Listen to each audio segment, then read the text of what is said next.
गाजी ख्वावड़ जे क़ौमी कारकुन GM लाशारी के पीपल्स पार्टी के वडेरे रमीज़ राजा ख्वावड़ तरफ़ां मिलियल धमकियुनि जो सयाफ़ जे मरकज़ी अॻवाननि नोटिस वरितो। सिंध यूनाइटेड स्टूडेंट्स फेडरेशन के मरकज़ी अॻवाननि सयाफ़ सदर सैयद जलाल शाह, सीनियर नायब सदर आफ्ताब सिंधी,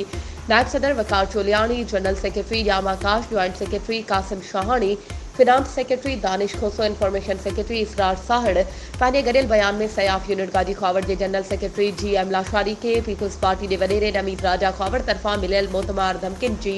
सख़्त लफ़्ज़नि में मज़ामत कंदे चयो आहे त बदमाश माण्हू जिन खे PP जी सरपरस्ती हासिल आहे हर रोज़ की बुनियाद ते आम माण्हुनि शहरनि ऐं क़ौमी कारकुननि सां गुंडागर्दी करे रहिया आहिनि ऐं चयो त जेकॾहिं GM लाशारी खे कुझु बि थियो त उन जो ज़िम्मेवार पीपल्स पार्टी जो वॾेरो रमीज़ राजा ख्वावड़ हूंदो। वधीक ख़बरों ऐं अपडेट्स जे लाइ असांजे चैनल खे सब्सक्राइब कयो ऐं हा बेल आइकन खे प्रेस करणु न विसारिजो त जीअं असांजी हर नई अचण वारी वीडियो तव्हां ताईं पहुची